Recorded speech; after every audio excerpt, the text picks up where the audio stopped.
Good morning. It is 10 o'clock. The House State Agency and Fraud Oversight Committee to order. Sorry, I got the wrong thing.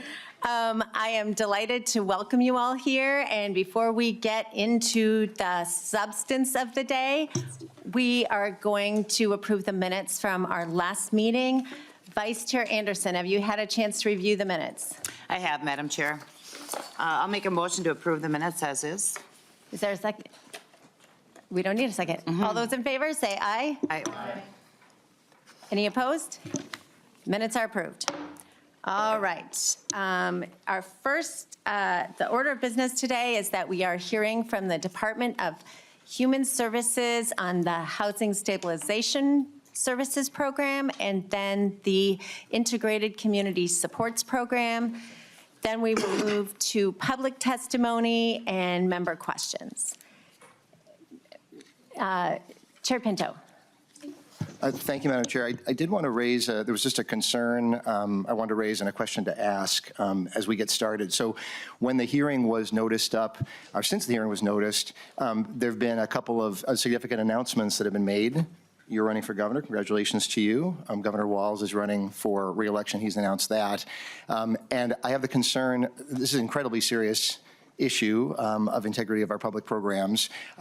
Obviously, we've had legislators run for office. That's a regular thing. This committee, though, is different in that it's not a committee that has a substantive policy jurisdiction. What we've done is we haven't had bills referred to us or voted bills out. What we've had is testimony from executive branch folks and questioning of them, and then testimony and questioning from folks who have criticisms of the executive branch. Which raises concerns for me about just sort of the inherent conflict of having that happening in this committee. And I guess as a particular example, just a minor one, I know that the agency was asked to present on these two really complicated programs. We don't have human services expertise in the committee, and they'd asked for 45 minutes. They were told to keep it to 10 minutes. That's obviously, as chair, Madam Chair, you have the authority to control the committee hearing. And also, as a candidate for office, there's an inherent conflict there. And so I guess my question is, do you have a plan for, will there be someone else taking over the committee, or sort of what will be done to avoid that conflict in terms of how the committee works in questioning the Walz Thank you, administration? Chair Pinto. Thank you. I don't see a conflict. I am an elected representative of my district chairing this committee. The governor is an elected governor of this state. He does not plan to curtail his governor activities, and I do not plan to curtail my elected representative activities. And we have conducted this committee in a completely respectful and tried to be bipartisan way, allowing lots of time for both sides, a lot of questioning. The problem has been when agency personnel come in here and filibuster, and we can't get to members' questions. So I reject that, and I appreciate you raising the concern, but I think you will be gratified by how we continue to conduct the business of the committee. And I would like to note for the record that this hearing has been noticed since last June, and today happened to be the day when I get a call at 7:30 and the department announces they fired the person responsible for housing stabilization services and homelessness, and that person is not available to testify this morning. And then I get a call from the governor's office announcing their fraud package revisions are announced today while we're having our hearing. So if there's any grandstanding going on or trying to hide the ball, it is not by this committee. Thank you. Chair Robbins, before we begin, may I correct the record? You may, once we proceed with your testimony, you are not recognized. So members, as I was saying, we are going to have a committee hearing today with DHS about the Housing Stabilization Services Program and the Integrated Community Services Program. I'm sorry, I'm going to finish my statement. And so we welcome the commissioner and her staff with us today. Thank you very much. And we welcome our public testifiers. We are going to proceed immediately after I hear from Chair Rarick. Well, I just wanted to correct the record from not Chair Pinto, but Lead Pinto. Also, the fact that we did hear bills in here related to fraud. So I believe you presented bills in here, so we did hear bills in here, Madam Chair. Yes, we heard bills. We will proceed. Commissioner Gandhi, welcome to the committee. We look forward to your testimony. This is an ongoing, difficult topic. We really need to dig in and find out all the problems in the Housing Stabilization Program and the Integrated Community Supports Program, and we look forward to your testimony. You may begin. Thank you, Chair Robbins. Madam Chair and members of the committee, for the record, I am Shireen Gandhi, and I was appointed as temporary commissioner of the Minnesota Department of Human Services in February 2025. I just want to first begin by correcting the record in that, as a courtesy, I have been making calls to our committees of jurisdiction and as well as you, Chair Robbins, as chair of the Fraud Committee, since we were appearing today, to let you know that the appointment of our assistant commissioner has ended. And so that is the proper terminology for a appointed official and the status of employment with DHS. It ended as of yesterday. Thank you again for the invitation to appear in front of this committee. I believe it is the fourth time DHS has been asked to come in front of this committee since its inception in the last legislative session. The agency has been an active partner in the committee's work during the legislative session and over the summer. We've made our staff available to you, Madam Chair, as well as to your committee staff, and we have continued to respond to requests and will continue to do so, and I am appearing today to continue to collaborate with you on this really important topic. I know that there are three things, at least, we can agree on today. Minnesota hates fraud, you hate fraud, and DHS hates fraud. I want to remind everybody that DHS is taking a zero-tolerance approach to fraud. We are committed to program integrity, and we are committed to fighting fraud. And people who are stealing from public programs are really harming the people who are most in need of those programs. And we are committed to continuing our enhanced investigations, our enhanced data analytics, our quick investigations, and quick and thorough, and engaging law enforcement partners to prosecute these criminals, because that is the separation of our duties. We are an investigative arm, and then the law enforcement does the final investigation and prosecution. Criminals and the various schemes they've concocted have become more coordinated and sophisticated, and it's time for us to catch up. While single actors and individuals used to be more of the norm, now what Inspector General Clark is sharing with me and our law enforcement partners are sharing with us is we are seeing more organized bands of providers gaming the system in concert. Since I took the helm at DHS 7 months ago, every level of our agency has been engaged in the investigative work to fight fraud. Our old processes that were based on the type of fraud we used to see are not sufficient for these coordinated schemes. In the 7 months that I've been in this role, I have been engaging teams from across the agency in this intensive work to fight and prevent fraud, to strengthen our internal controls.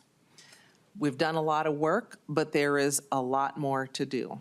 And we will continue to be transparent about what we're finding and what more we have to do.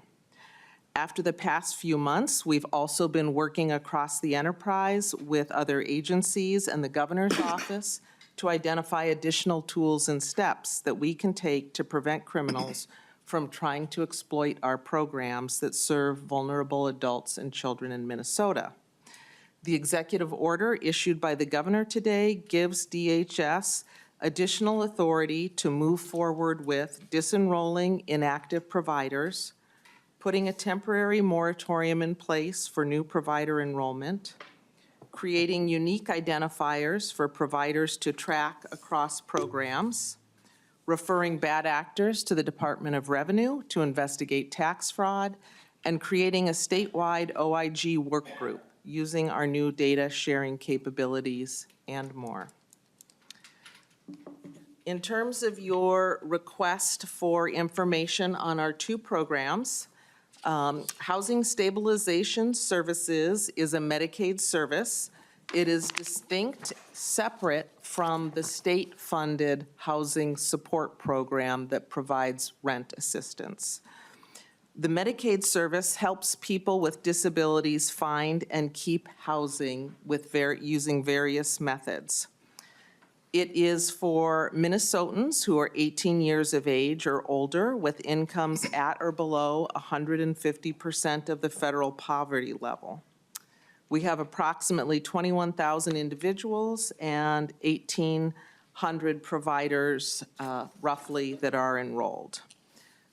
There is a handout on this program, and with the short time frame, I'm going to leave it at that for Housing Stabilization Services.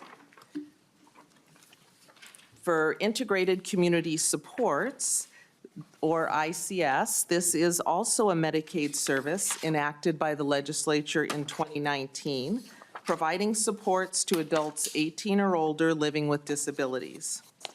ICS allows people to live independently in community through residential, provider-controlled apartment settings. As of late August, there are 260 ICS providers and 487 approved ICS settings, covering about 2,800 individual ICS units. ICS fills the gap in the service continuum between a person living in their own home and more restrictive settings such as group homes and assisted living, which the state has been moving away from as assisted living models geared for older adult populations don't offer as much client choice in how or if the clients receive services. So that's briefly an overview of those two services, and I would like to ask Inspector General Clark to talk about the fraud schemes that we are seeing. Thank you. Welcome to the committee, Inspector General Clark. Good morning, Madam Chair and committee members. I'm a little under the weather this morning, so bear with me if I'm coughing. I'm James Clark, and I'm the Inspector General at the Department of Human Services. I came to DHS in late March, but I'm no stranger to Medicaid fraud. Before coming to DHS, I spent nearly a decade at the Attorney General's office where I investigated and prosecuted civil, administrative, and criminal Medicaid fraud actions. The past 6 months at DHS has increased my passion for fraud prevention work, and like the Commissioner, I take a zero tolerance approach to fraud in these programs. I want to be very clear on this point. I will not tolerate any fraud in our programs. I will do everything in my power to detect and prevent fraud. Payments will be shut off immediately at the first signs of fraud. All credible allegations of fraud will be referred to law enforcement, and I will do everything in my power to kick fraudsters out of our programs. I also want to be very clear on another point. Greedy people and businesses have learned how to exploit our programs. It's an unfortunate reality, but this work is serious and challenging, and I sincerely want to partner with you all and everyone else responsible for Medicaid oversight. We have a shared responsibility, the legislature, managed care organizations, law enforcement, and quality providers that are doing good work. I want to work with everybody on these serious and challenging issues to find real solutions to these problems. I also want everybody to know that fraud is getting more complex and sophisticated. At the Medicaid fraud unit at the AG's office and here at DHS, we're seeing webs or rings of connected providers that are working together to commit fraud. I've seen indications of fraudulent AI-generated healthcare records. There are entire agencies as opposed to individual employees committing fraud. That means that fraud is the business model. It's not a rogue or one-off employee that is committing the fraud. I've also seen businesses committing fraud that have tentacles throughout the Medicaid program, right? When you see a HSS provider committing fraud, they may also share ownership with an autism provider, an adult daycare center, an arms provider, right? So you can see tentacles of fraud throughout the department. It's complicated, and it's a difficult problem to solve. As for housing stabilization services fraud schemes, I have not seen any unified HSS fraud scheme. What I've seen are schemes are varied. I've seen billing for services when the recipient has never heard of the business. I've seen overbilling, for example, billing us for 2 hours for a short phone call. I've seen providers not having any documentation to support services that were provided. I've seen also billing for non-reimbursable services, such as billing us for employee travel time, which was not reimbursable under the program. Also, I've seen upcoding, right? Billing for a more expensive service. So saying you provided a consultation and billing for a consultation when actually you provided a less expensive service like a transition service. I would just like to know, before we go to the next slide, as for HSS, we have 120 open HSS investigations. We've suspended payments to 115 providers. These providers have been sent to law enforcement. Law enforcement's been notified about these providers. As part of our investigations into the program, I've asked our federal contractor to do a top-to-bottom review of HSS billing data to detect any anomalies that signal fraud, waste, or abuse, and I expect preliminary results next month from that top-to-bottom review of HSS billing data. These investigations are complicated and they are time-consuming. We have to go line by line through billing records, we have to review treatment records, and we have to contact recipients to see whether or not services were provided. It's complicated, takes a lot of manpower and hours. We are working as hard as we can and as fast as we can to shut off payments everywhere that we see fraud. Go to the next slide. I'm sorry, just to quickly refer, how many have you stopped payments on to date? 115 providers.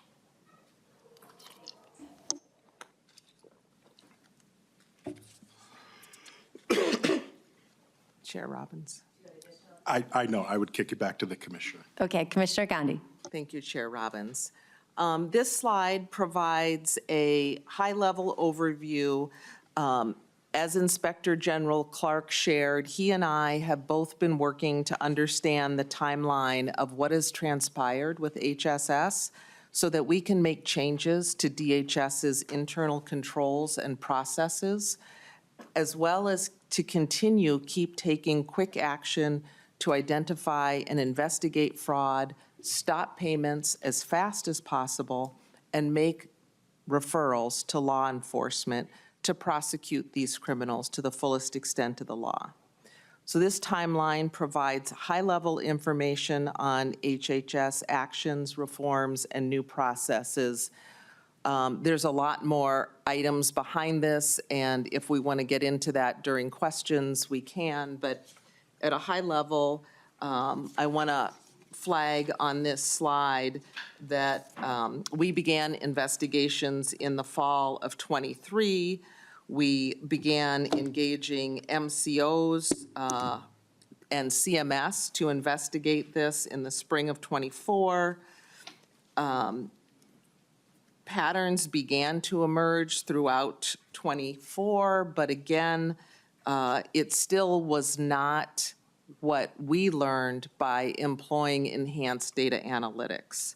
So then in 2025, during legislative session, as I began to see the numbers, the amount of spending that was happening at housing stabilization services and how that compared to the forecast that we had expected, I asked our teams to begin doing data analytics and and we had also received some vague, credible allegations of fraud, but none specific to a provider. I mean, we had the regular community tips that were coming in, but we were told that there was widespread fraud, but not who it was. And that was in the spring of 2025, this year, after I became temporary commissioner. So that's when we went to our data analytics team, as I've discussed with you before, in the Inspector General's office, and said, let's start doing the types of analysis that credit card companies would do. Let's look for trends. Let's look for outliers. We don't have all the tools for predictive analytics, but that's what that's where we would like to get to. And so that's where that information provided Inspector General Clark and his team information, a priority list to look into, because this is very time-intensive and takes many hours and a lot of work with our old, outdated systems and lack of robust fraud-fighting tools. When I saw that in April, I decided that both HSS and EIDBI need to be designated as high-risk Medicaid programs. That gave us additional administrative tools to act on those programs.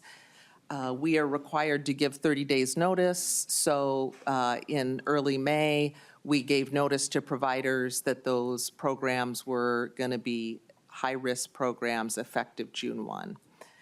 As we continued to look into what we were finding in housing stabilization and hearing from Inspector General Clark as well as the U.S. Attorney's Office, well, maybe it's more the Attorney General's office. I'm not sure if the U.S. Attorney provided this feedback to us, but both the Attorney General's office and our Inspector General's office felt overwhelmed by the amount of fraud that we were seeing in the Human Services, Housing Stabilization Services program. And so at that time, I made the unprecedented and very difficult decision to ask CMS to terminate that program. Thank you, Commissioner. If I could just ask, where are we at on that? I know when you requested the termination, there was a 30-day period and people could provide comment, and then there was another period where they got to review the comments. So when, in fact, will the program be terminated? Yeah, I can tell you that at the earliest, it will be terminated October 20th. We have to let the 30-day comment period end, and then as quickly as possible, we have been looking at comments that are coming in and reviewing them, but as quickly as possible, we have to take the next steps with CMS to provide them with what we heard, and CMS ultimately will work with us to determine what the final date is. Thank you. Please just keep us informed on that. Thank you. Yes, we will. Representative Anderson. Thank you. I have a question. You said that you first looked at numbers in the spring of '25, and yet actual numbers about the growth of the services, and yet the growth started years before that. It was 42 million in '21, and it was 74 million in '23, and it was, you know, over 100 million in '24. So, and there were concerns from counties, Hennepin County. So did no one at DHS look at this then until the spring of '25? Because that's what you said earlier. Yeah, Commissioner Gandhi. Thank you, Chair Robbins, and thank you, Vice Chair Anderson. Yeah, I was speaking to my role as temporary commissioner, stepping into this role and having ultimate final authority for these programs and them being properly run. So that's what I was talking about. I know the program areas, the community, others were coming out of the pandemic. We're seeing such a great need for homelessness, supporting people who are experiencing homelessness to become housed. I know there was a lot of attention being paid and DHS being asked to process applications for providers faster. And we, James and I are still, you know, looking into what happened before, more specifically, our appointments in this role ended. I mean, it began. A very quick follow-up. No, I think. Okay. Okay. Thank you. Thank you, Chair Robbins. Do you want to stay here? No, maybe we'll skip so that I mean, that's basically what I said on the other slide. I want to make sure that we keep to the timeline here. So for the past 7 months, we have continued to take bold action, and here is how we are doing things differently at a high level. In March, I brought in a new Inspector General, James Clark, who has a decade-long record, as he shared with you, in prosecuting Medicaid fraud in the Attorney General's office. In April, I designated both EIDBI and Housing Stabilization Services as high risk. That was able to take effect June 1st. That tightened requirements on owners, increased on-site visits, and allowed us to make unannounced visits. We are staffed better. We are more strategic and effective on data analytics as a result of both reprioritizing work of our internal staff and allowing our staff and working on staff capacity surge strategies.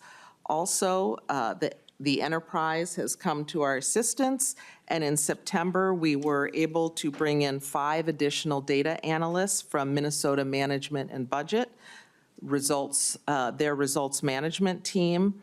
And these individuals are trained to look for new patterns and anomalies in billing and payments for state services and are using AI to supplement their review and find outliers. We started looking at programs in new ways to identify outliers so that we could be strategic with the limited resources we have and focus on where we're most likely to find fraud. We started acting much faster and much more aggressively in looking at the data so that we could rise to the level of finding credible allegations of fraud and stopping payments immediately. As we've discussed, in May, we had 1 Housing Stabilization Services stop payment, and by August, we had 115.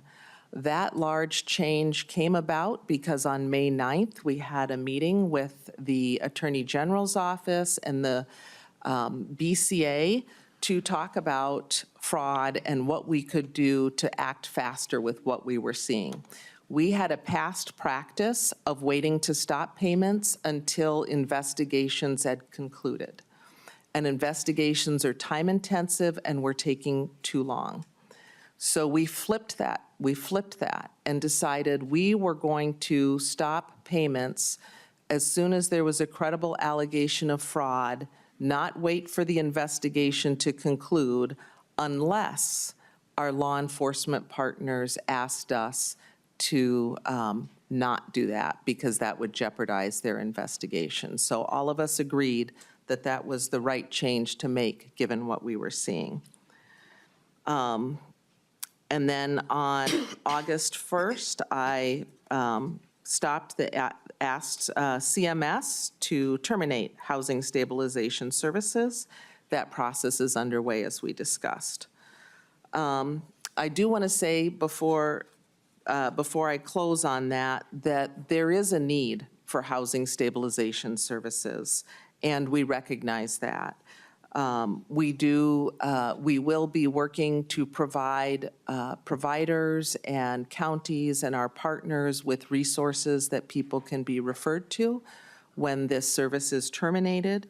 And we very much would like to work with the legislature, and as James said, with providers, with the community, and others to redesign and relaunch the benefit with the proper controls in place. In the end, it's going to take all of us working together to build the program with the right controls on the front end, the right outcomes on the back end, and internal controls and program integrity throughout.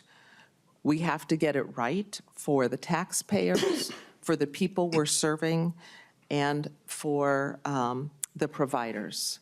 And it's going to take all of us doing that together. So now I would like to turn it over to Inspector General Clark to talk a bit more about what he's seeing and what how the Inspector General's office is changing. Thank you. Inspector General Clark. Thank you, Madam Chair.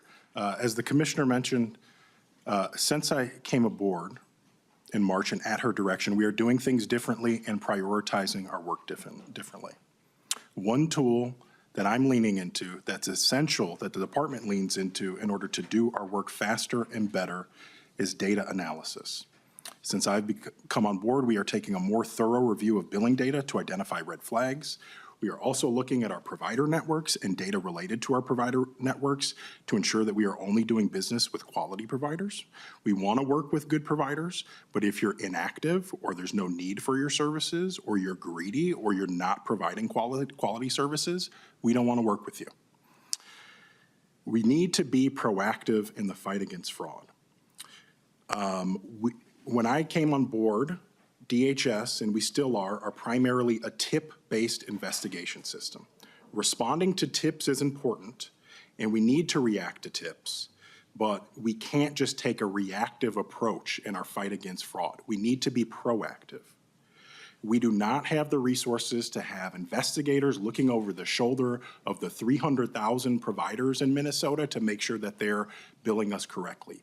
We need advanced data analysis to detect red flags and anomalies, and that's the direction that we are moving towards. As I mentioned earlier, I asked our federal contractor to do a top-to-bottom review of HSS billing data for red flags. So we will need to lean into data and business technology solutions even more to keep up with the pace of the work that we are being asked to do.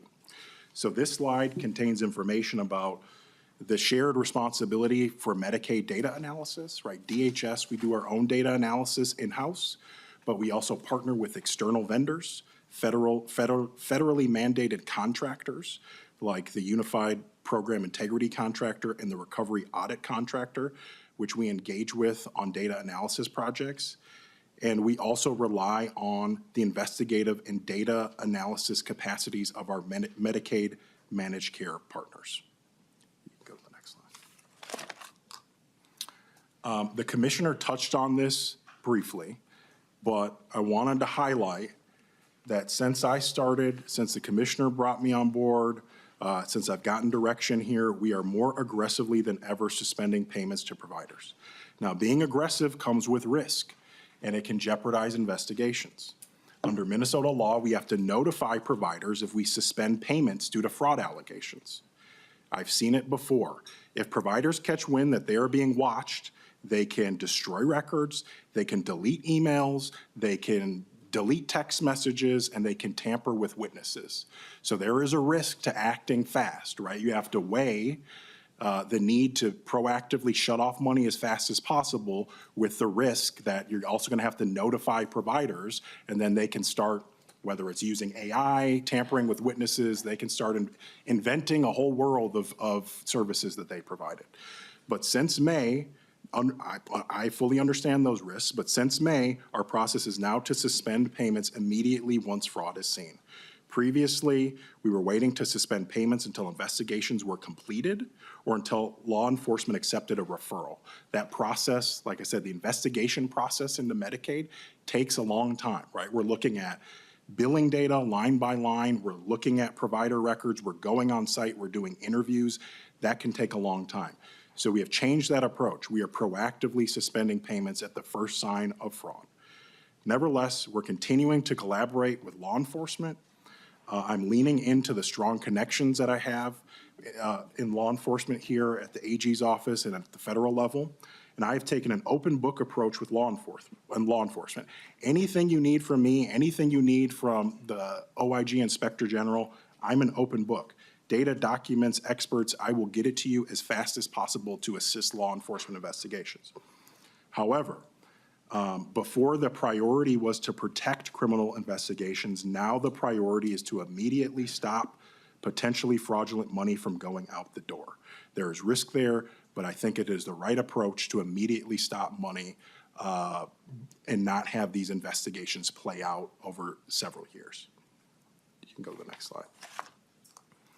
So what is still needed to address provider fraud? A lot.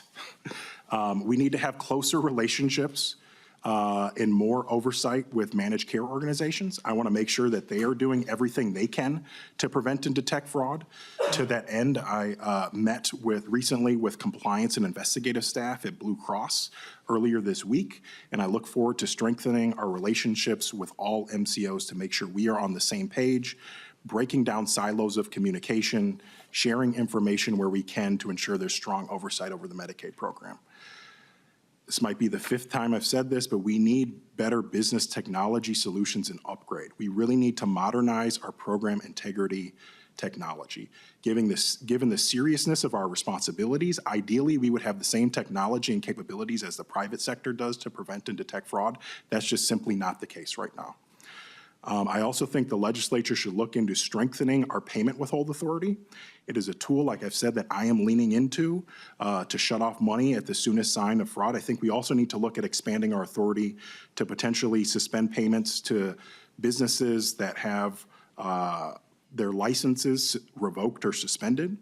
If we are revoking your license due to noncompliance with the law, I find it funny that we're in a situation where we still have to pay you money even though we are going to revoke your license and kick you out of our programs. It's also, can you go back? It's also just true that we need to have enhanced internal controls, such as we need to have the ability to do prepayment review, right? We can no longer just solely rely on a trust-based system for Medicaid payment. There are some providers that we could just not trust. So we need to be in a position to say, you actually prove to us that these services were provided, prove to us with documents, records, and the recipient that these services were provided before we pay you. We also just need to do more auditing and data mining and closely reviewing data to enhance our internal controls. I think it's also a good idea to have an outside consultant or an audit. On the slide it says an external gaps analysis to identify where gaps exist in our anti-fraud efforts and how our organizational structure can be better aligned with program integrity efforts. Last, and I think this is most important, we have a provider vetting problem. We need to make it much, much harder for fly-by-night unqualified providers to gain access to our programs. We need increased vetting on the front end, whether that's statutory changes that makes it easier for the department to say, hey, you are too risky, we do not want to do business with you, or hey, you're too risky, we're going to put these specific controls or oversights in place. One example of that was what got passed last session, which was a pre-enrollment risk assessment for the Housing Stabilization Services Program. To the extent we can do that, I would like to see some sort of risk assessment capability across these programs in statute. Like the department just should have the authority to assess risk, say, hey, you have no history of providing these services. We don't think you have the financial capability to do this. You have no financial literacy. You're just too risky to provide, to have access to all this money that you could potentially bill us for. So that's all I have for that slide.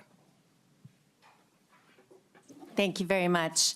I appreciate your presentation. I appreciate very much the new commitment to stopping payment earlier, not waiting for the end of the investigations. I understand the risk that may pose to certain investigations, and if you need statutory language so you can do it without notifying them that it's per se a fraud investigation, I would be happy to work with you on that next session. I am not familiar with that language, so I'm happy to work with you directly on tightening that up. I do have a couple questions to start us off here. First of all, one of your most recent things, Chair General Clark, was that you want enhanced internal controls, and internal controls is what I want to focus on this hearing, so that you can do prepayment reviews.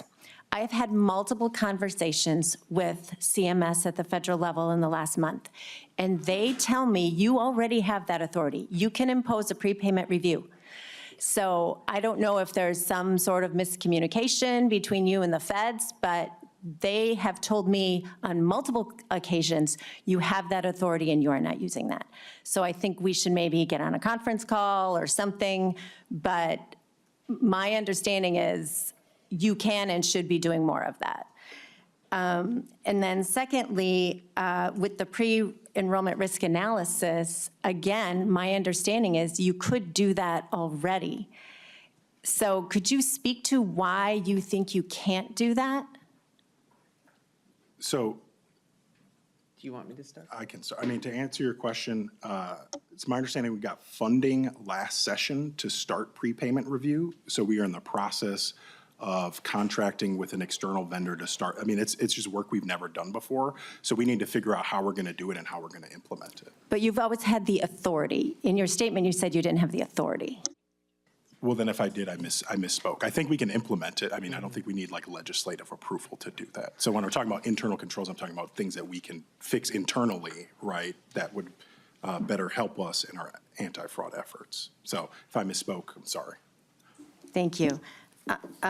My last question for this little bit here is, you also talked about, sorry, I have so many questions. This I found curious. You said that you did not have specific providers. This might be to more you, Commissioner Gandhi. You said that you were hearing reports of fraud with the housing stabilization, but that you didn't have specific providers. And I have a file folder here of emails to your department identifying specific providers from 2024 that the MCO was flagging, very specific. And so can you square that circle for me? You say you didn't have specific providers' names, but yet we have, document after document saying they were trying to alert you. Could you speak to that? Yeah, Chair Robbins, thank you.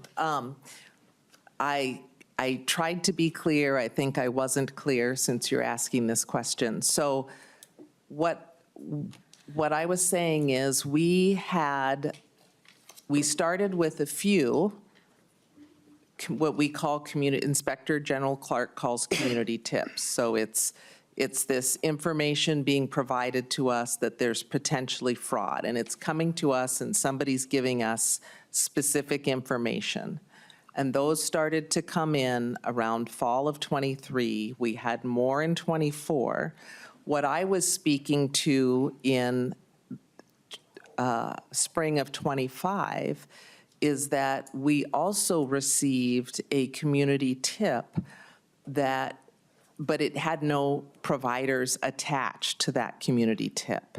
And that community tip was telling us that there was more widespread fraud than coming in through the community tips, the individuals where people were giving us provider names to check into. And so that frustration, that knowing that there was more, but we didn't know who, was part of that impetus to say, there's got to be a better way. And let's start doing data analytics. Let's enhance our data analytics to find the trends and outliers so we can get to the who. Thank you. I'll move on to Representative Elkins. Thank you.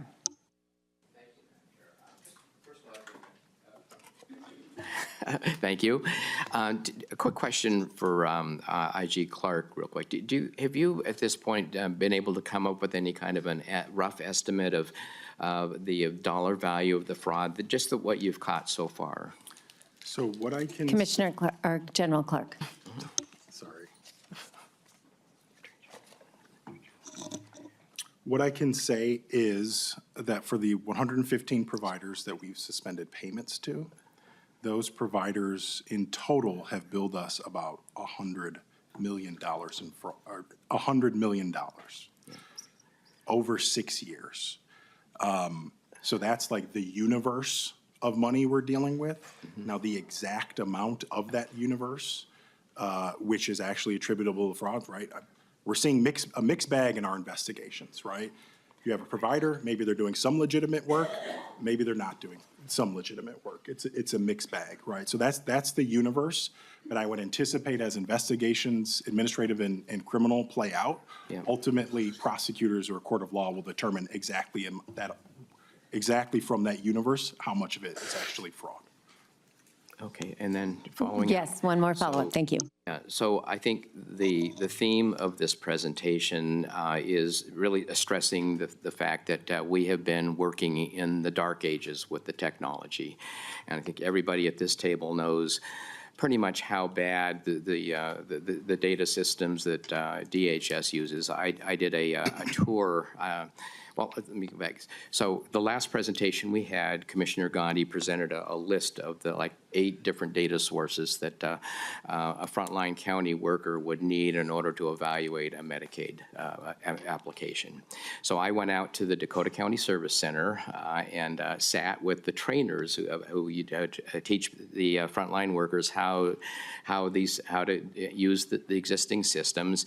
And my goal was to go out to figure out if there were insights into ways that we might be able to streamline that collection of that data so that it would come in more accurately in a way that we could process applications more efficiently. And I never got that far because when I sat down with them, the first thing they showed me is that the vast majority of their applications are being processed through a system called Maxis, which is a 1980s era DOS application. Instead of taking, like payroll information from Deed, which collects it on a quarterly basis from every employer in the state, they had to key information off of payroll stubs. And if they, fat-fingered something, they'd have to start over. They had to enter it separately for each program that the person was applying for, and I was just appalled. And you look at the technology that just generally that we're using, and one of the things that strikes me as somebody who worked as a data professional doing business intelligence work for the largest part of my career is that there's no way that we're getting the data that we need to identify and short-stop fraud. The way Mr. Clark is describing what we need to do today, we have not been making the investments that we need to do that. We're dealing here with a program that was instituted under the previous administration with a Republican legislature. We did do some tightening up of the rules this year. We did not fund, however, any improvements to the analytics. And so these guys are cobbing together, from MMB internal sources, the ability to do a better job. I know Eric McCool, who's in charge of that program, really sharp guy, knows what he needs to do. But if we want to see substantive process on tightening the stuff the way Mr. Clark describes it, we're going to have to step up to the plate and make some investments as well. We've spent a lot of time on this committee, talking about what's wrong, but we really haven't spent any time talking about what is it that we're going to need to do as a legislature in order to give these guys the tools to get arms around this problem. Obviously, the fraudsters themselves are becoming much more sophisticated. That's a huge theme that we're hearing today. We have to keep up.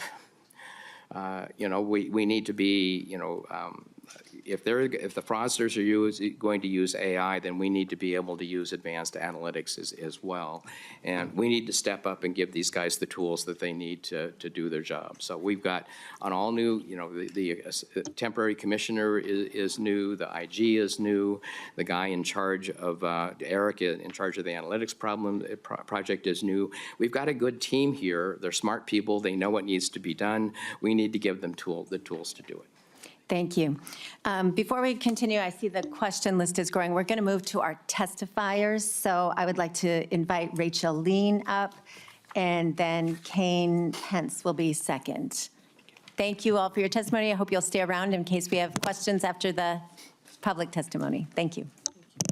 Thank you.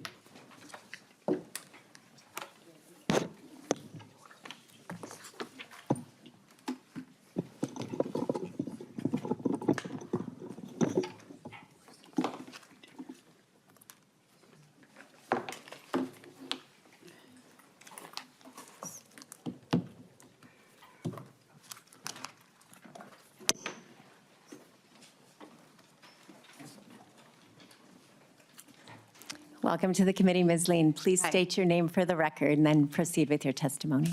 Rachel Lien. Good morning, everyone. I first want to thank this committee for having me attend this oversight hearing today. My hope is that providing this statement, others will feel empowered to use their voice and speak their truth. My name is Rachel Lien, and I am a woman in long-term recovery. I am a mother, a daughter, a friend, a sibling, and a leader in the recovery community, and have done a lot to change completely the life that I once lived. Most importantly, I am a human being. I came in contact with a housing stabilization provider, Brilliant Minds, when I was graduating from treatment. I had already found housing, signed a lease, and needed help with moving and obtaining household items and getting an electric bill taken care of. All things that I thought an HSS provider was supposed to help me with. I texted the number and was immediately met with a response from someone that said they could help me. The fact that someone was so eager to help me seemed authentic because that is a heart I have for helping others too. Unfortunately, trusting this organization was a mistake. I never met with anyone from this organization, never spoke to anyone on the phone, only text messages. When I questioned the organization about why they weren't helping, they showed up at my doorstep with a vacuum cleaner, and I never heard from them again. In July of 2024, I began working as a recovery navigator at the Minnesota Recovery Connection. During this time, I began to encounter many participants with similar stories when it came to HSS. Most had signed up when leaving treatment in hopes of finding permanent housing and had essentially been ghosted by the organizations. This motivated me to get a hold of my own insurance claims through UCare to see what I had been billed for. I went through those records and found that not only had Brilliant Minds billed me for over $2,000 and only provided me with a vacuum cleaner, I discovered that another housing stabilization provider named Leo Human Services, LLC, was billing me for the entire 10 months that I was in treatment. Every week for 10 months, Leo Human Services was lying and saying that they were meeting with me. This amounted to over $14,000. I had never heard of them, never spoken to them, nor did I ever meet with them. Finding this out angered my soul. I know what I went through to find permanent housing, and I know because I did it on my own. Once finding out this information, I contacted my insurance company and DHS. I left a voicemail on the fraud line. I received a phone call back from DHS on November 20th, 2024. DHS asked me a few questions and let me know that if they needed any additional information, that a senior investigator would call me back. In February of 2025, I contacted AJ from Care 11, and he began investigating based upon the information I had provided to him. Within days of my story airing in May, a senior investigator finally called me back. I can't help but think that if I had not contacted Care 11, would we even be here today discussing this? I want all of you to know today that I am one of the lucky ones when it comes to victimization and the predatory behavior of housing stabilization services. I am someone who was able to access the appropriate resources in order to catch and confirm that there was something very wrong. That is exactly what I did. But what about the thousands upon thousands of other Minnesotans who may not have this access? This is precisely how HSS providers have preyed upon people for years now. I promise you there are no limits when it came to who they were preying on.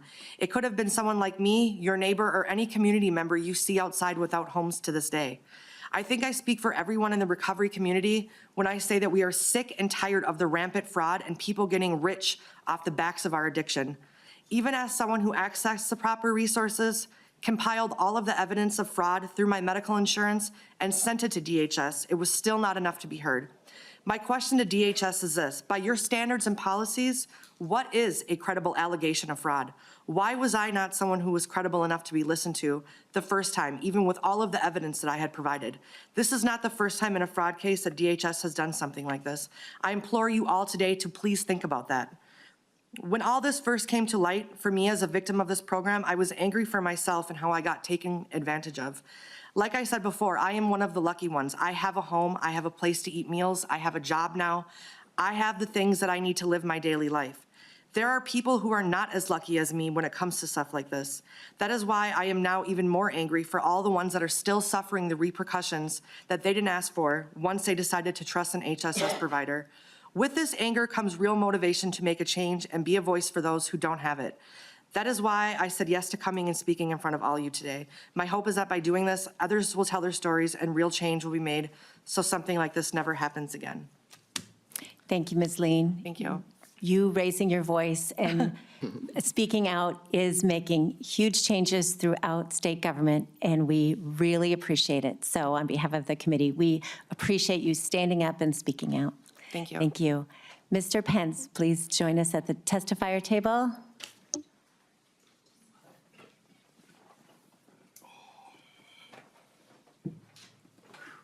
Do I have to turn this on, or?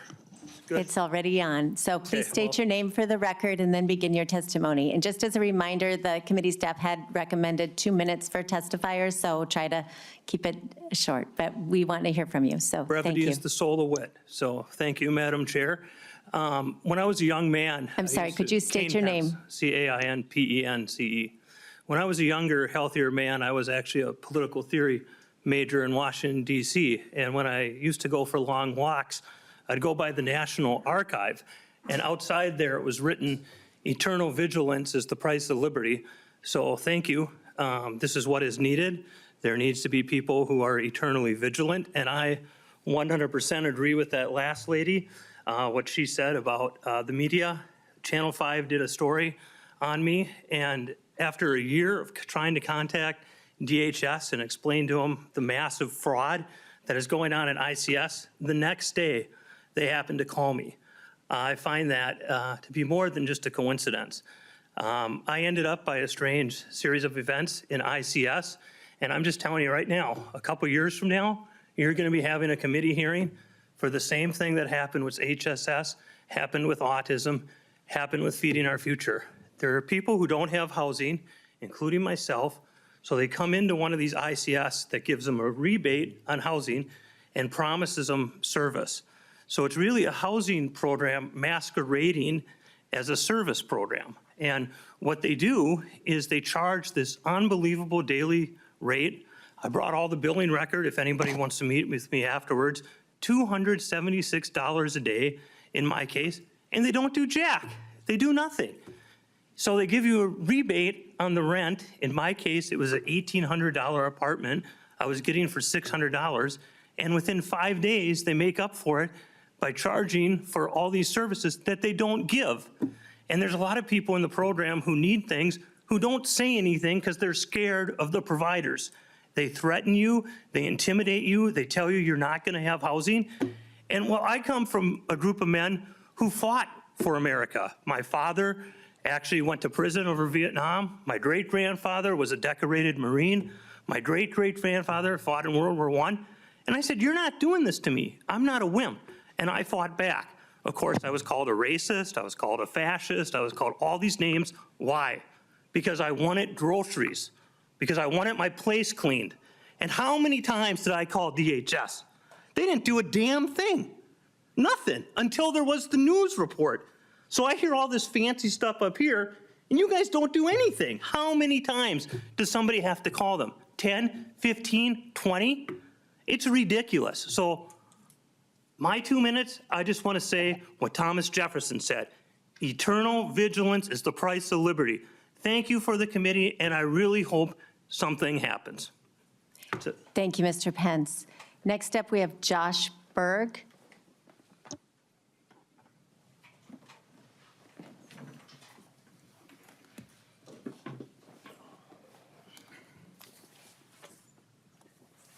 Welcome to the committee. Please state your name for the record.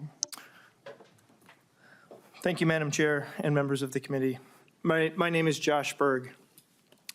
I am grateful for the opportunity to be here today, not in spite of the difficult theme of this hearing, but because of it. The issues before us matter profoundly to the people that we serve, and I'm committed to helping build a system that earns their trust and meets their needs. The recent revelations of large-scale Medicaid fraud are deeply troubling. Medicaid fraud is theft. It steals from taxpayers, from vulnerable Minnesotans who rely on essential services, and from a system already under tremendous strain. As someone who works at one of the largest ICS organizations in the state, serving low-income Minnesotans with physical disabilities and brain injuries, I believe in the highest ethical and professional standards. I support rigorous enforcement of Medicaid laws and full prosecution of those who abuse the system for personal gain. We didn't arrive here overnight. These challenges are a product of decades of evolving programs, shifting priorities, and reactive decisions, not the actions of a single administration or legislature.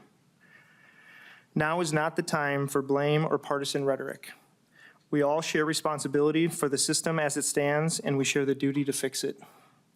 Too often we are stuck in a reactive cycle, chasing the next scandal, trying to get ahead of the next Feeding Our Future headline, In doing so, we risk losing sight of the why and the who. Behind every program, every policy, every audit, there is a person, a Minnesotan, a child with autism, a young adult with cerebral palsy, a parent recovering from brain injury. We need a plan, a coordinated, thoughtful plan that strengthens programs with integrity and clarity rather than shutting them down, provides clear, consistent definitions of fraud and waste without vague interpretations or moving targets, establishes continuity of care protocols when a fraudulent provider is shut down, so housing and services aren't abruptly lost. These are not theoretical concerns. They are happening now without a plan. This moment demands seriousness and accountability, but also nuance. Not everything reported is fraud. Not everything is waste. I can connect you with providers doing excellent work within the constraints of a complex, often contradictory system. Yet many live and work in fear.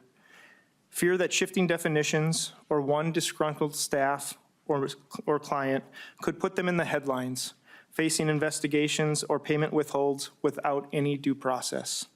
This must stop. Let's take a breath. Let's do this work humbly. And as a friend and one of my favorite senators often says, let's leave our egos at the door. Let's be bold. Let's be brave. This will be difficult work, but we are ready. Let's make this system worthy of the people it is built to serve. Thank you. Thank you, Mr. Berg. Thank you to all of our testifiers and to people watching. I just want to thank you for all the people who have reached out to us. Mr. Pence reached out to us. Other people have sent us emails through the portals. And to Mr. Berg's point, not everything is fraud, but it takes time to figure that out. But we are doing the work of trying to respond to all of the reports we receive, and we appreciate all of you. Thank you. All right, with that, we're going to start with member questions. First on the list is Representative Schultz. Thank you, Madam Chair, and I think I'll be asking the acting commissioner and the inspector general to join us back at the desk. I was listening to their testimony, especially preparing for the hearing, and I have a really quick and simple question to begin with today. Inspector General, what date did you start with DHS? I think it was March 26 of 2025. Thank you. And so just to help color a little bit more of the picture that DHS tried to paint for us today, for frame of reference, they mentioned that they had a meeting with the Attorney General's office to look into these concerns over HSS. But that came on the heels of reporting by CARE 11. Based upon what we've heard so far from the testimony given by Minnesotans in attendance today, my question for you, either one of you, is how long does it take for a Minnesotan to get a response from your agency when they have credible fraud complaints? Commissioner Gandhi. Thank you, Chair Robbins and Representative Schultz. I think part of this will be important for Inspector General Clark to answer as well. But I would like to say that I stepped into this role in February. I think that the reporting that A.J. Legault has been very helpful to us. It was very helpful to see the work that he did and what he uncovered, and that was part of, as I stepped into this role, and I was seeing the data and having new information coming to me as temporary commissioner, having that story was, all part of the ingredients that went into us, along with that vague credible allegation of fraud, part of the ingredients that went into me calling for a different approach to data analytics. Madam Chair, I asked a very simple question. How long does it take DHS to respond to a complaint, a credible complaint from a Minnesotan, or in the cases of the instances in the data that we have, county entities that administer this program? How long does it take DHS to respond? Commissioner Gandhi, please try to actually answer the question. And we're not going to allow filibusters. So if you are filibustering, we're going to just move on to another question. Thank you. Chair Robbins, I'm sorry you're perceiving that. Representative Schultz asked about AJ Legault's reporting and about how long it takes. So I would like Inspector General Clark to talk about that because he has been working with the Inspector General's office on past practice and the changes that he's making. Thank you, General Clark. To your question directly, I don't know the exact timeline, right? We have to triage, we have to assess risk, we have to prioritize. My staff tells me that in 2024, we got 1,300 reports or complaints to us. We currently have 1,000 open investigations. We just cannot actively drop everything we're doing and immediately respond to all of the complaints that are coming in. We are doing our best. We have to triage, we have to assign risk, we have to prioritize. We also refer matters to MCOs. For instance, if an MCO recipient calls us and says, I'm a UCare recipient, fraud is going on, we refer that to UCare, who is responsible for detecting and preventing fraud and taking action against that provider. So it's complicated. Unfortunately, I can't give you an exact timeline of how long it takes to respond to a complaint. It varies. Representative Schultz. Thank you, Madam Chair. I would just note for the record that Hennepin Health, is on record as having made formal complaints, not even just a, individual Minnesotan concerned with fraud, but government entities, counties concerned with this, and that was in March of 2024. And yet it took until May and a reporting by CARE 11 in order to see any sort of action from the two of you who are both in positions of power to look into this for at least 2 months prior. And then concerning to me is the picture that you painted today, that you know, Inspector General Clark, that there are providers that provide services not just for housing stabilization services, but they're interwoven through a whole number of HCBS services. And I didn't hear from you today, nor do I have any level of confidence based upon the reporting from the media, that you are tracking the individuals who are involved in providing those services to those other programs. You talk about data analytics, but there is no evidence that you're applying the same principles that are happening with HSS into other Medicaid-funded programs. And I'm really concerned with that, especially when earlier today you said straight into the camera, Inspector General, you said, payments will be stopped for those suspected of fraud. And then later in your remarks came back and said, I don't have the payment withhold authority. You said that. That's my concern today. Thank you, Representative Schultz. Representative Berg.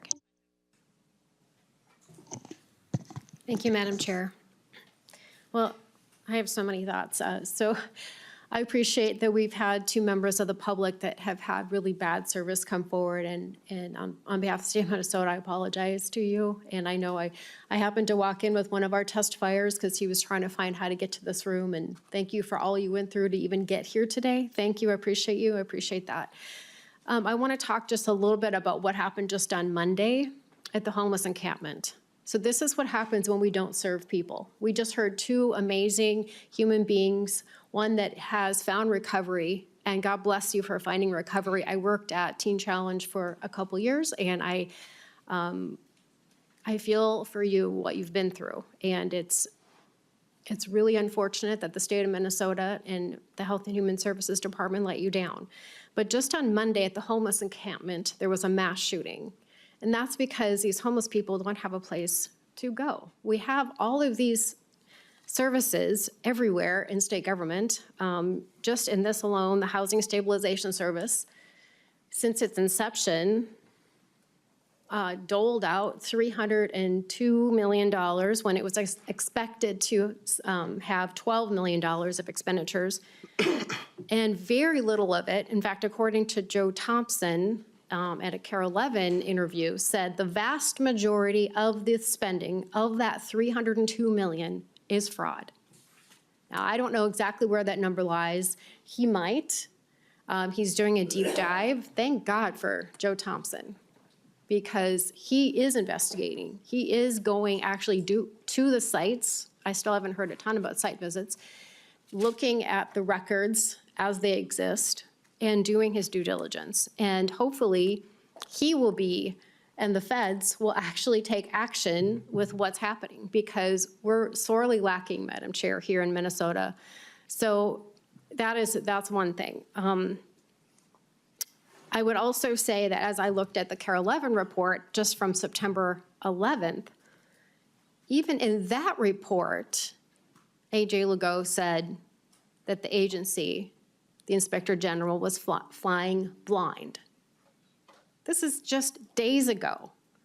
The information that they discovered was that the information that's coming from the public, from Hennepin Health, from multiple sources, are not getting to where they need to go. And the quote was, they are literally flying blind.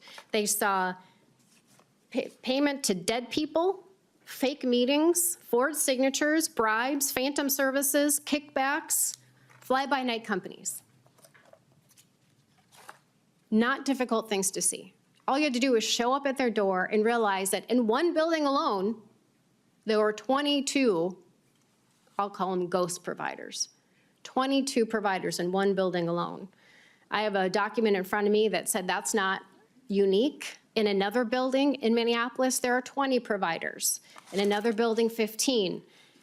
Another building, 14. 2 buildings have 14. There are multiple providers in the exact same location. This isn't difficult fraud. This is not rocket science. This is not complicated.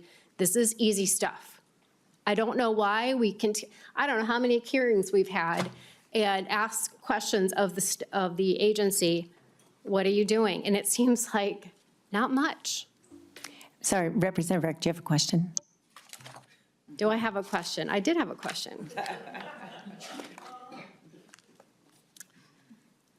So the question, I'm going to go a different direction, is you said that the director for the Housing Stabilization Services resigned, or his term ended, or whatever term we're using. Somebody said fired, you said he wasn't fired. So explain more about that, because we're in the middle of this governor's term, even though he said he's going to run again. So how is it a deputy commissioner and the director of the Housing Stabilization Services just suddenly was no longer employed as of yesterday when the hearing is today? Commissioner Gandhi. Chair Robbins, Representative Rarick, Government Data Practices Act allows me to share the dates of employment. And as you know, the legislature has put parameters around personnel data. So I'm able to tell you that as an appointed official, his appointment ended yesterday. Representative Berg. Right, so his appointment ended, interestingly, the day before the fraud committee over the little department that he was running that has, according to Joe Thompson, rampant fraud. How convenient. Thank you, Madam Chair. Thank you. Next, Representative Greenman. Thank you, Madam Chair. And I just want to start by thanking Ms. Lien and Mr. Pence for telling your story, coming forward, and helping us deal with this problem of corporate provider fraud. Nothing makes me angrier than the fact that we have these corporate private providers who have made vulnerable people a profit center. They have targeted the programs that help people. And as I think Representative Rarick said, we are seeing an overwhelming need, which is why we have heard the agencies say that they, and legislators, frankly, prioritizing access and speed because of this overwhelming need. But we have decided to do this with private providers who in many cases have made government a profit center.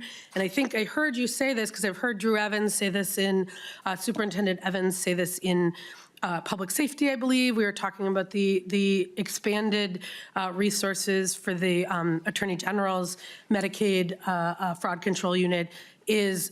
Fraud has become has targeted the entire economy, private sector, public sector. It has targeted seniors and veterans and consumers, and in this case, government programs. You, Inspector General Clark, said something about we need the same tools and technology as the private sector. And I'm wondering, as you think about the design questions about where we started and where we're going, like what about the design pieces have made sort of government vulnerable as a mark for fraud? And what are the pieces that you think we need to go? I remember the other thing, I just remember Superintendent Evans, I think he'd be helpful to bring him in here and have that conversation too. He said Visa spent over 5 years, $12.5 billion in updating their systems for fraud. So it's certainly not just government, but I do think that we have a particular vulnerability because we are looking to serve people and solve these problems in a way that make us vulnerable. So I'm wondering what you think about, as you think about the same technologies and tools as the private sector, what you think we can go there. General Clark. Thank you, Rep. Greenman. We need business technology solutions and upgrades, right? When we are being asked to do data analysis to get ahead of this fraud problem, my staff is operating out of Excel spreadsheets that we're sharing through Outlook email systems.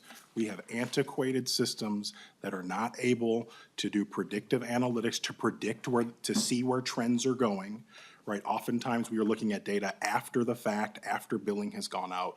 We need data that can predict or see spikes, see trends, and we need to automate, right? We are having staff having to pull the data and look at it. We need systems to automate that. I mean, staff time and resources are limited, right? We have a limited amount of people working on this. To the extent we can automate our systems and modernize our technology, that's where we need to go. Technology is one thing. I think we also need to look at strengthening programs on the front end, right? I said greedy people, you said greedy businesses have learned how to exploit our systems. I'm sick of it. We need to think about what we can do on the front end to prevent these greedy people and businesses from gaining access to our programs. We need to look at mandatory trainings for all providers, anti-fraud trainings. I ideally would like them to be in person. Come in person and hear about fraud and how we're going to watch you and how you're going to be held accountable. I would like to require all staff that enroll to get a billing ID number, right, so that we can track them through data, track individuals through claims, right? If you don't have a unique identifier, we can't see maybe you're billing over here fraudulently, you're billing over here. We need to connect our systems. One way to do that would be to give everybody a unique billing ID. I think we need to look at all of our human services statutes to put clear language about billing caps in our statute so that everybody is on notice about what is acceptable for billing and what is not. I also think it's important to think about the idea of wet ink signatures on treatment records, right? We want recipients to have to verify and sign off that services are actually being provided. We do that in some statutes, like the personal care assistant statute. We require the individual recipient to sign off and verify that services were provided. We don't do that in some other programs. Right? So like ICS, there's no requirement that the recipient actually sign off and say, yep, you're billing this is true and correct. So I think, right, technology is one thing, right? But then you're still talking about working after the fact, right? After money has gone out, pay and chase, right? We need to be looking at how to make our programs stronger so that these people don't gain access in the first place.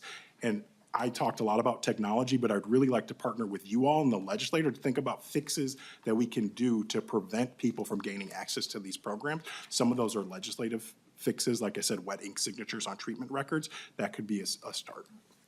Representative Greenman. Thank you, Madam Chair, and I really appreciate that because that was actually where my second question was going, is I actually really appreciate, and I actually see new leadership not as a liability but as an asset.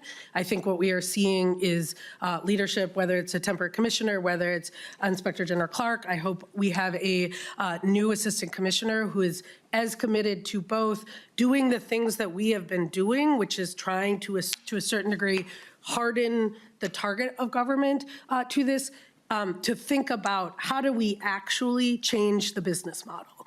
Because what we shouldn't have to improve the time it takes for someone to complain, we should make it so people don't have to complain.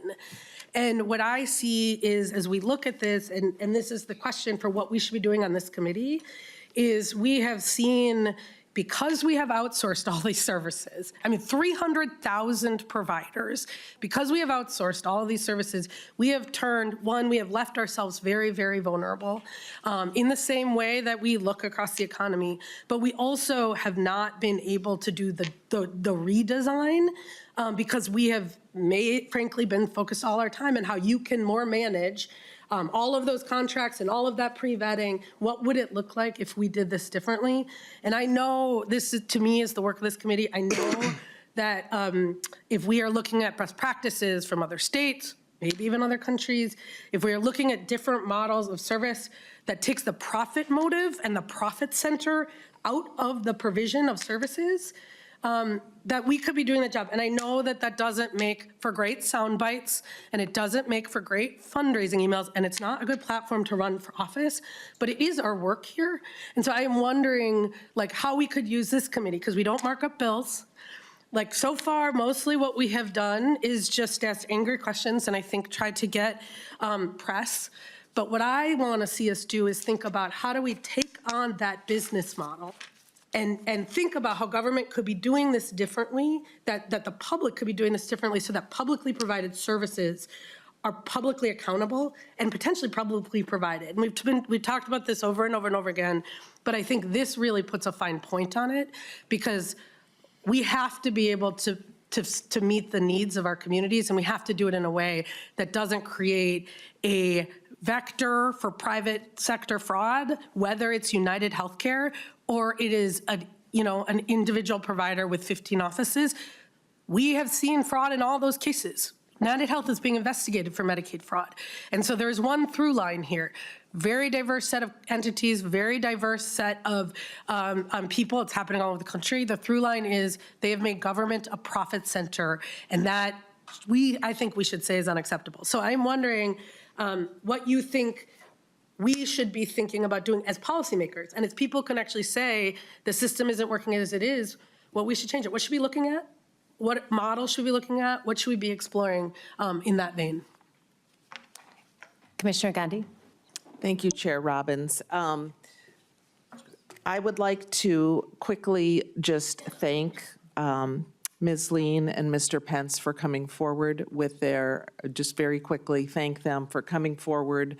I think that we are looking at changes at DHS to how to respond more quickly and close the loop. I want them to know that what they did share with AJ Legault and us did make a difference. And that also, and I'd like Inspector General to share what he can in terms of the results.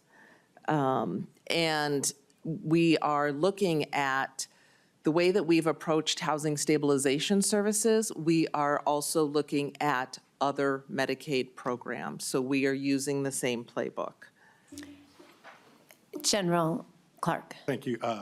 Rep. Greenman, I sincerely want to work on solutions to these problems, right? This Medicaid fraud, seeing these people get rich off the backs of taxpayers, off the backs of vulnerable Minnesotans, makes me just as mad as all of you. I want to work with you on solutions. So when we're thinking about solutions to the problem, and Rep. Greenman, thinking about whether or not it makes sense to open these programs to the private sector, I think HSS, this is my personal opinion, HSS is a perfect example. Why did we let these private companies provide these services, which are traditional county social worker case management services? Why didn't we fund counties to provide these services, to have more trained licensed social workers provide services to help people transition from homelessness to new housing, to help people when they get housing stay in their housing? Instead of funding providers who actually have compassion, have been doing this work, have licensed, capability social workers, we open it up to unvetted private businesses. And so I think that's a design flaw. Those are issues I want to work with you all about, identifying those design flaws and how we can fix these programs. Thank you. Representative Hudson. Thank you, Madam Chair. I think first I just have to speak in defense of our committee's existence, because we've repeatedly heard during these hearings comments from our colleagues on the other side of the table undermining the integrity and necessity to have this committee, and continually pivoting to the idea that the only thing a legislative committee ever does is mark up bills. We have presentations, we have informational discussions, we talk as members, and we're talking about important things. We're talking about matters of public policy. This is how the public has its conversation, and they know that. So that's step one. Step two. Profit motive. We need to get rid of profit motive. Profit motive is what makes this not happen in the private sector. If I don't get what I expect from a business, they don't get paid. That's why they have the incentive to give me what I expect. What we've done with this program from top to bottom is completely remove that. We've created an incentive structure that invites 115 providers to engage in bad action, $100 million to go out the door. Currently, 1,000 open investigations, 1,300 reports. That's an indication of an incentive structure to do what we're hearing about today. And that structure isn't an accident. It didn't sprout out of the ground. It was created, it was designed. This body and this administration constructed it. And it's very fascinating to me, this point that keeps getting brought up about private businesses, and there's kind of like an undercurrent of disparagement of if you're in private business, you're inherently untrustworthy. But let's be specific about who's doing this. This isn't just the categorically businesses. These are specific people who are using the mechanisms of business in order to take public dollars in a way that's very obvious to them. We have a running car with the keys in it, unattended, and we're surprised when it gets stolen. And you ask a very good question, General Clark. Why are we doing it this way? Why are we doing it this way? Why are we engaging with private businesses, private entities, non-governmental people to provide these services when there's probably a better way? And that's a really, really important question to focus on, because what has the response been from your former boss in particular, Keith Ellison? The response has been in conversations that we have on audio with people who were later convicted of engaging in these activities, an abiding concern for them remaining in business. Almost as if the program itself was constructed to put them in business. Apparently wasn't constructed to help people, because that has not been the abiding concern. If it was, you wouldn't have two testifiers coming here today saying, help me, why won't you help me? I simply refuse to believe that these outcomes are an accident. And the accusation of, oh, this is just a show, this is all about campaign politics. This is about people's lives, including the taxpayer, to whom this costs a great deal of money. So maybe it is worth a little performative anger, quote unquote, to address properly. Thank you. Thank you. I have a few additional questions. We may go over 11:30 time, so just giving you a little warning. I want to drill down on the internal controls. Time and time again, the problem is that the money goes out the door, and as you said, we can prosecute them on the outside. Law enforcement, they're doing a fantastic job, but if we're paying and chasing, we are not getting the money back. And so there's been some discussion about some areas of failure of internal controls, but I wondered, do you have a list of specific places where we haven't checked provider eligibility? Who's responsible for that? Why isn't it happening properly? Recipient eligibility. We have numerous reports of people being getting services paid for on their behalf when they were dead, when they were incarcerated, when they were in treatment. So who is responsible for checking provider eligibility, recipient eligibility, and also, I get that we need tech solutions. I'm on board and I will be a partner with you on that. We did spend $40 million in the last biennium towards addressing that.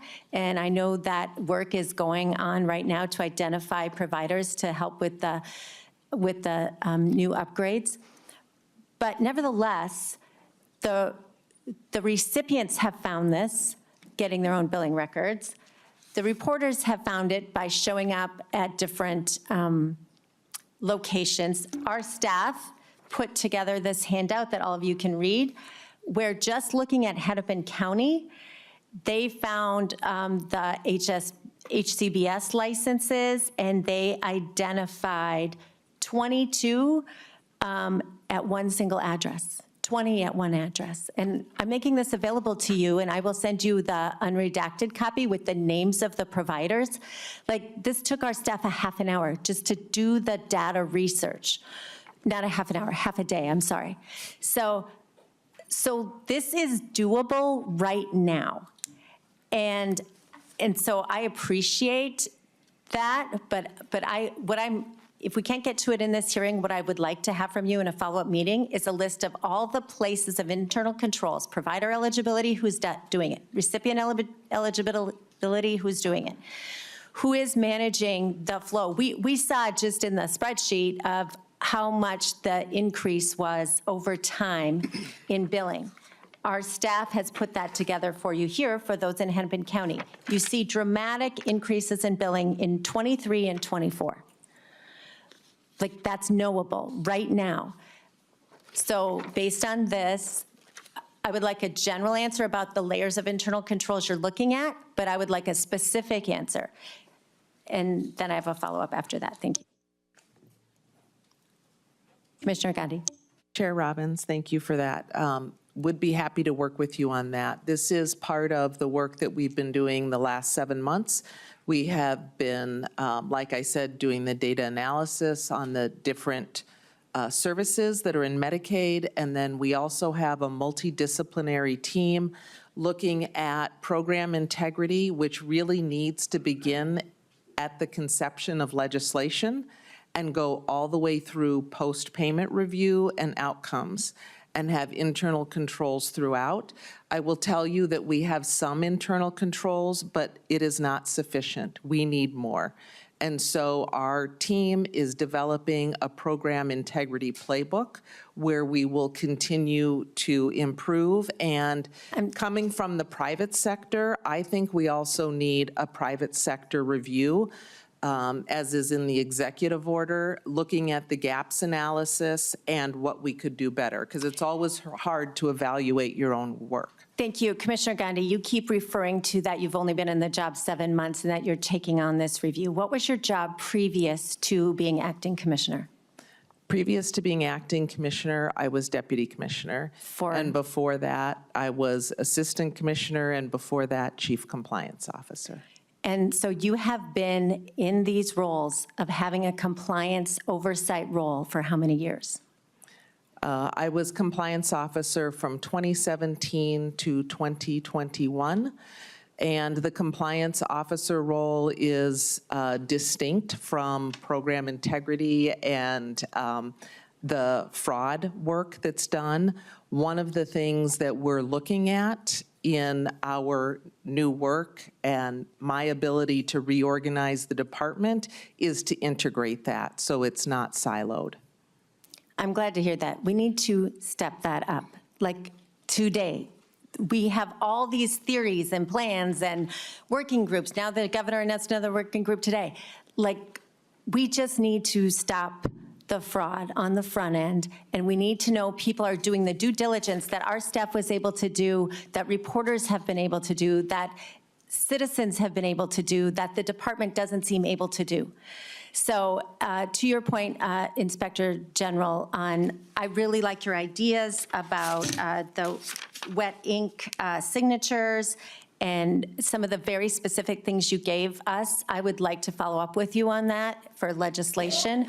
but I would like to understand, why can't you do that now?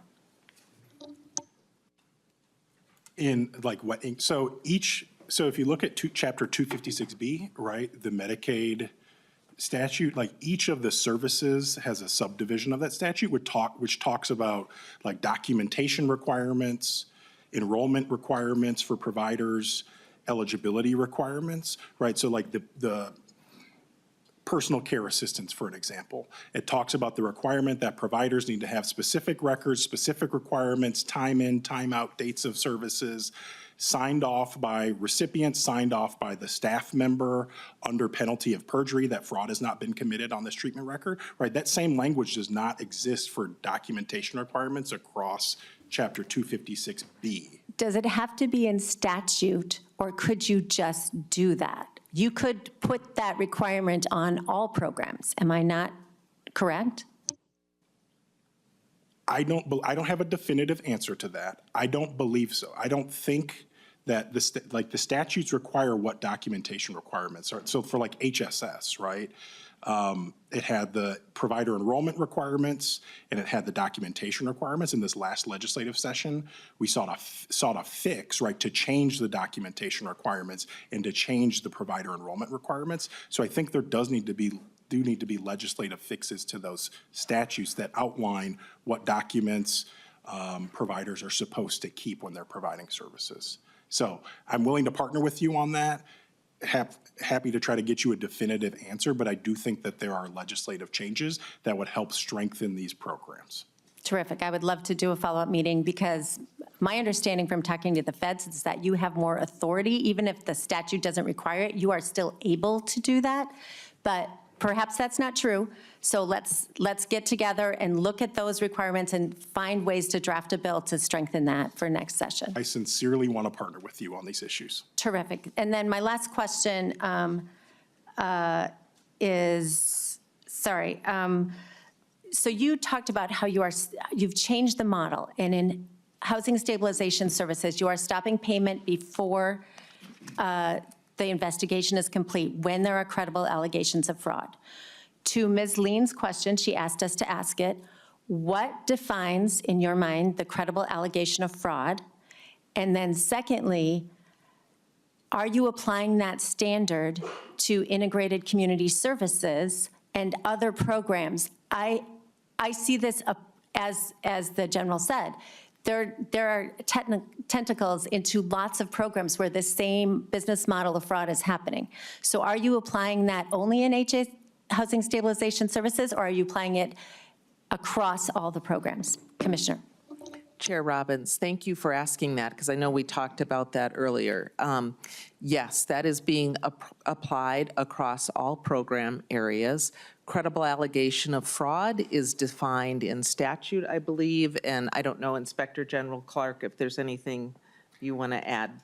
We are applying it. The other piece I wanted to add is that, as he mentioned, we are looking, when there is a provider, for example, that's in HSS, and we know that they are linked, or they are also a provider for another type of service, our team is looking across all of those and taking action, because if you are committing fraud in one program, most likely we have enough information to determine credible allegation of fraud in other areas as well.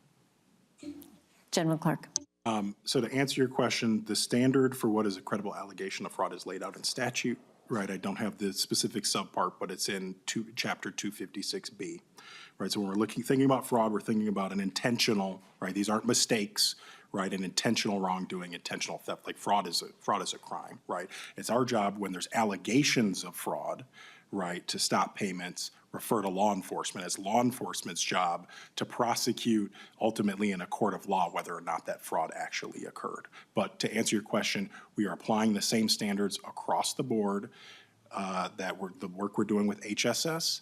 In the past several weeks, fraud allegations have been brought to my attention with certain ICS providers, and we are suspending payments to those providers. So in addition to the 115 in HHS, how many other providers have you suspended payments on?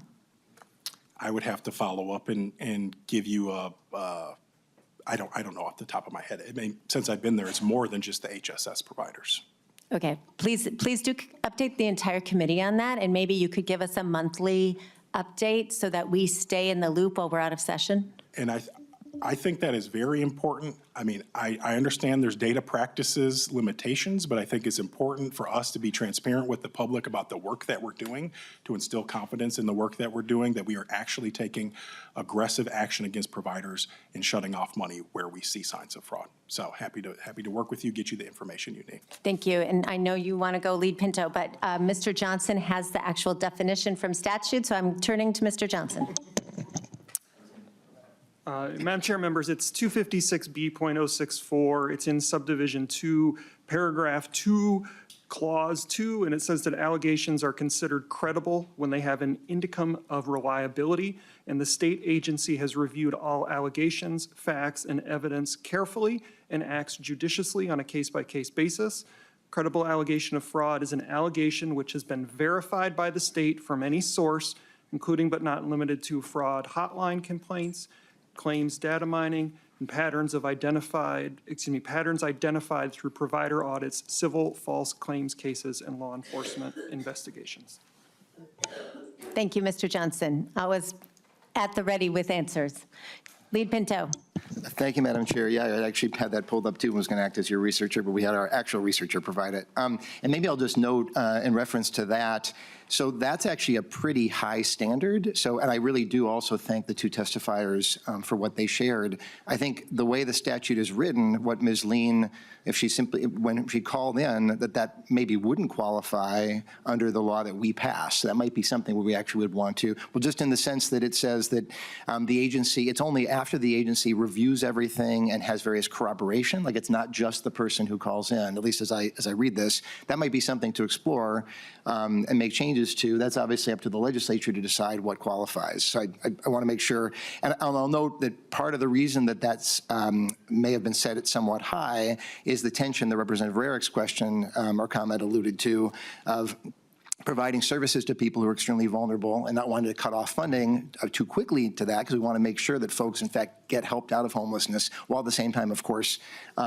making sure to act to prevent fraud and prevent money going out wrongly. I have a question and then a comment.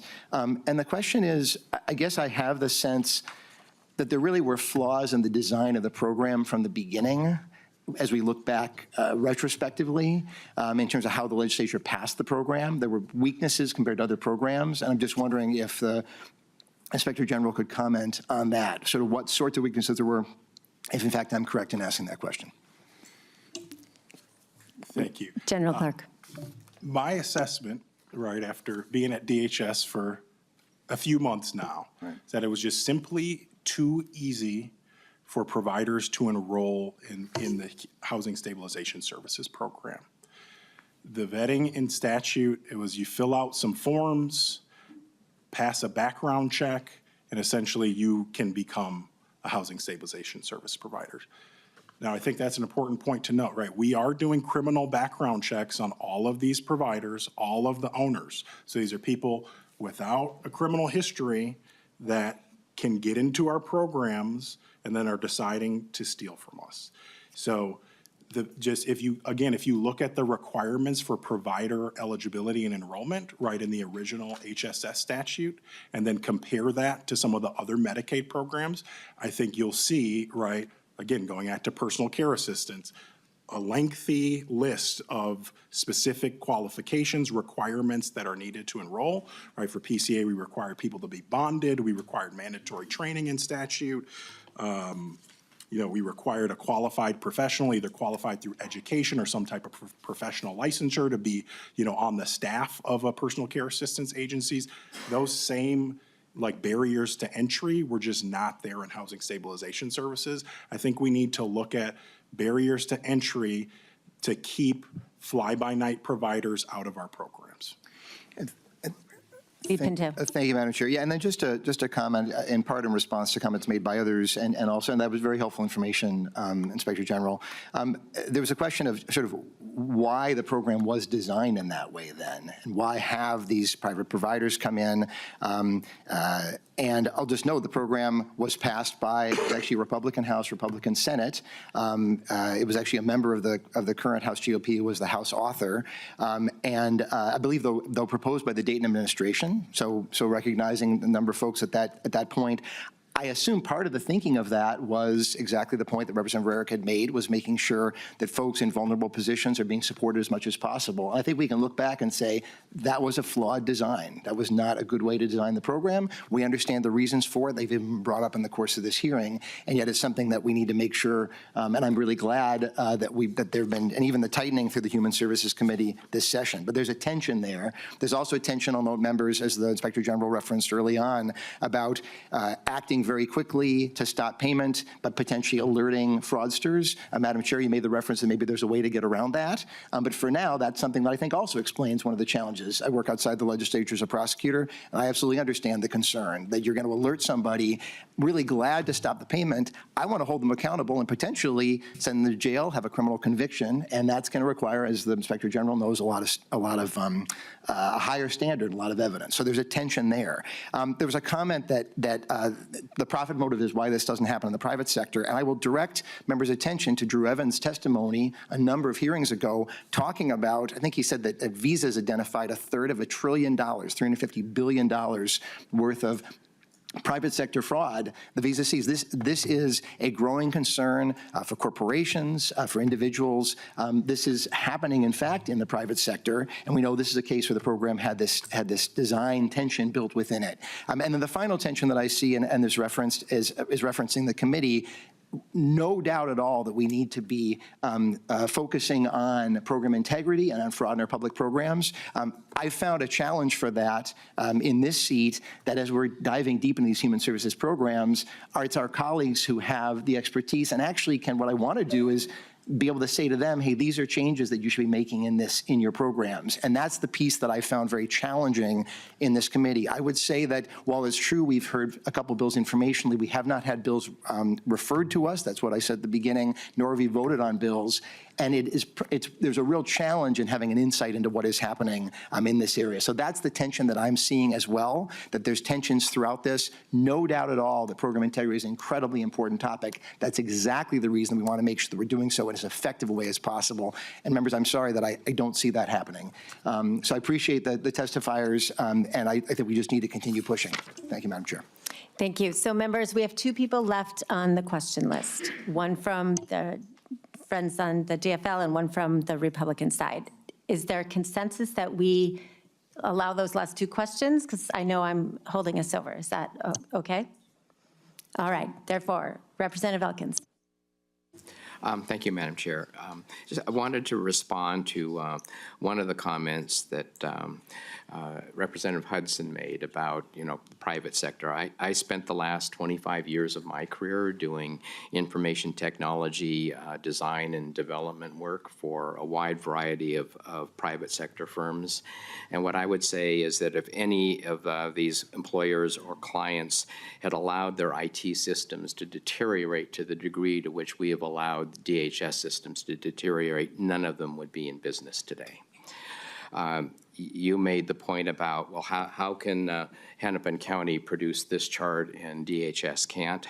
I've met with the IT people at Hennepin County, and aside from the crummy DHS systems they were required to use to administer these programs, Hennepin County has much better analytical capabilities than DHS has had.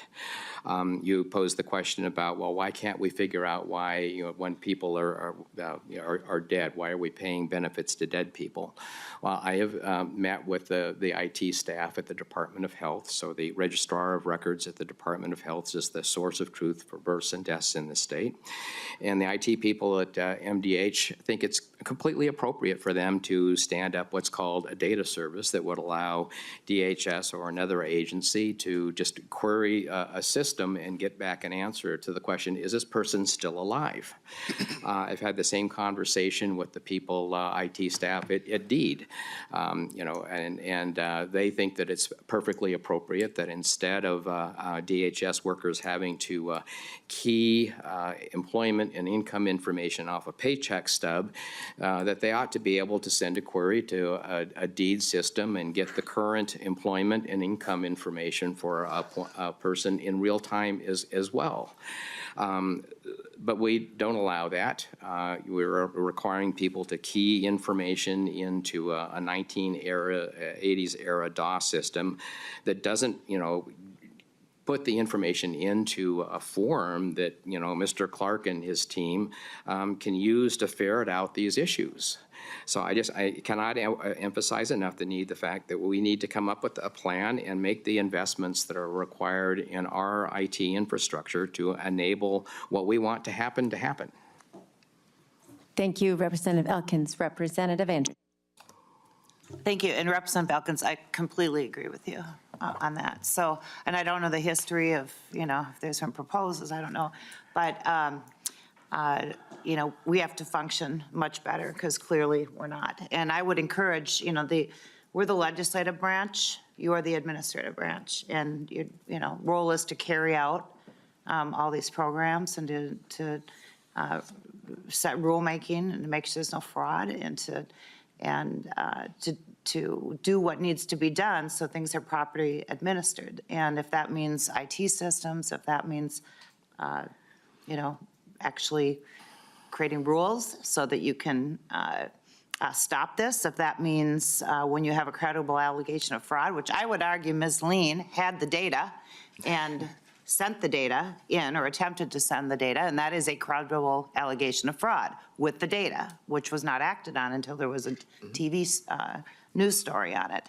But things like connecting agencies. If there is a credible allegation of fraud on a provider within DHS program X, they should be cut off of every other program in every agency and let the counties know if they're trying to get dollars. That's how you stop some of this. But when you're allowing them to then just bill somewhere else, I mean, that's crazy. That would never happen in what I would call the real world. And we have to function in the real world. The other thing I want to bring up, we talked about, we've only had a few bills through here. We should have more, I believe. I believe that this committee should be looking at any bills that deal with fraud in the future, and I would hope that that changes next year. So thank you for coming in. Like I said last time, you have a lot of work ahead of you, and I hope you're successful at it. So Thank you. Yeah. Me too. Thank you. All right. Thank you, members and the public, for indulging us in going over. I appreciate everyone's contributions to this discussion, and I look forward to following up as we discussed in the hearing. We are adjourned.